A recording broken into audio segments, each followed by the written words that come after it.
नमस्कार दोस्तों, OCN network में आपका स्वागत है। मैं हूं ओमकार चौधरी। सीधे जुड़ लेते हैं मुंबई से भाऊ तोरसेकर जी के साथ और उनके साथ ही चर्चा को और विषय को आगे बढ़ाते हैं। भाऊ, बहुत स्वागत है। नमस्कार। नमस्कार भाऊ। क्या हो रहा है ये पाकिस्तान में? अभी कुछ समय पहले ऑपरेशन सिंदूर होकर के निपटा, अब ऑपरेशन तालिबान चल रहा है। ठीक, ये देखो, एक बात है, मैंने आपको मेरा एक पुराना 4 साल पुराना वीडियो भी भेजा है। 2021 में मैंने वीडियो बनाया था, तो मेरे सामने आइडिया क्लियर थी नहीं, लेकिन मेरे मन में कुछ खटक रहा था, जो कुछ हो रहा था अफगानिस्तान में। मराठी में भी बनाया था, हिंदी में बनाया था, कि ये एक अजीब बात थी कि 15 अगस्त 2021 को ये सब निकल गए थे।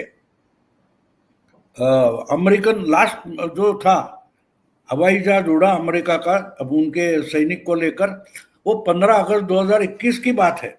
और मैं खबरें वगैरह देखता रहता था, तो मुझे अजीब लगा कि ये सब मशीनरी क्यों छोड़ गए। टैंक उठा कर नहीं ले गए, बख्तरबंद गाड़ियां होती है वो नहीं लेके गए, हथियार नहीं लेकर गए, ये क्या है? तो मैं सोचता रहा। 4 हफ्ते बाद, यानी 13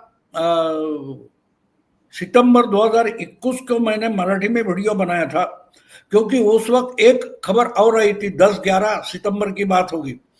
दुनिया भर के बड़े बड़े देश जो है, अमेरिका है, फ्रांस है, फिर ब्रिटेन है, यूके, रशिया है, इजराइल है, इनके खुफिया एजेंसी के जो चीफ, वहां के सुरक्षा सलाहकार, वो दिल्ली पहुंचे थे और जोर शोर से इनकी मीटिंगें अजीत डोवाल के साथ चल रही थी। मैं समझ में नहीं आ रहा था कि बात सब गड़बड़ हो रही है, क्यों तालिबान का पूरा कब्जा नहीं हुआ था। तालिबान समेट रहा था सब, अमेरिकन तो गए, अब हमको देश चलाना है।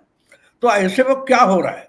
और दूसरी बात जो 4 हफ्तों से दिमाग में चल रही थी कि हथियार, गाड़ियां, ये सब औजार क्यों छोड़ गए।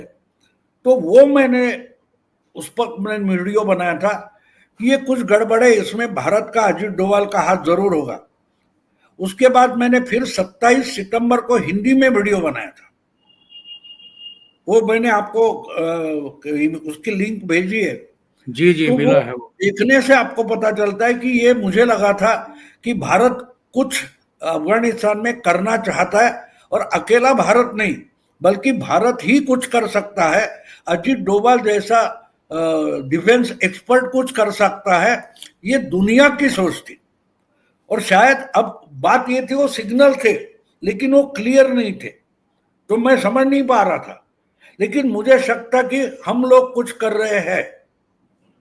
वैसे तो 15 अगस्त 2021 के 1-2 दिन पहले हमारी वहां की कॉन्सुलेट बंद कर दी गई थी, और हमारे सब डिप्लोमेट वगैरह जो थे, राजनयिक अधिकारी वगैरह, वो सब लॉक लगाकर बिल्डिंग को वापस दिल्ली आ गए थे, तो हमारा वहां कोई नहीं था।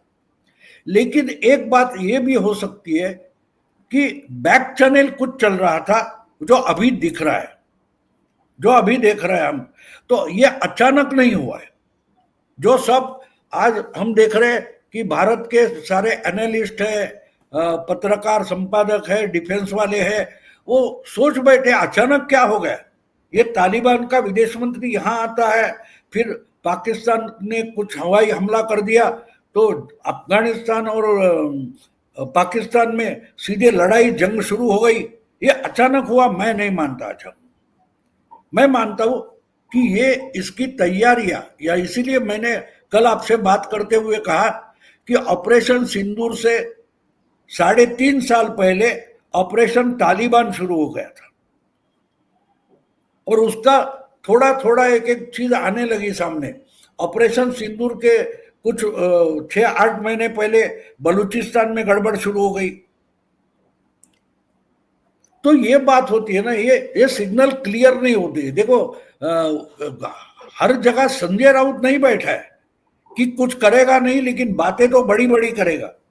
तो खुफिया एजेंसी जो काम करती है वो कभी क्या किया है बताती नहीं है, करूंगा ये बताती नहीं है, और किया तो भी बताती नहीं है। आपको आपको जो किया है उसको आपको पता चलना चाहिए। सीधी लैंग्वेज में हम जिसको ब्लैकमेल बोलते हैं, खुफिया एजेंसी का काम क्या चलता है, ब्लैकमेल जैसा होता है। जिसको दुखता है वो तो बोल सकता है, लेकिन सीधे उंगली उठाकर आप पर आरोप नहीं कर सकता, उसको खुफिया एजेंसी का काम बोलते हैं। तो ये बिल्कुल वैसा हो रहा है। आपको मालूम होगा कनाडा में हो, अमेरिका में हो, या और कहीं पाकिस्तान में हो, अलग अलग जगह पर अज्ञात लोग हमारे दुश्मनों को मारते हैं। तो ये क्या प्रेस कॉन्फ्रेंस लेकर बताने वाली बात नहीं होती।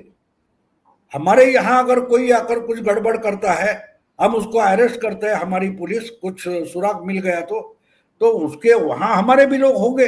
अब कौन होंगे, कैसे होंगे, उसका ऑपरेशन कैसे चलता है मुझे पता नहीं, लेकिन ये जो स्टोरियां होती है वो मैंने बहुत पढ़ी है।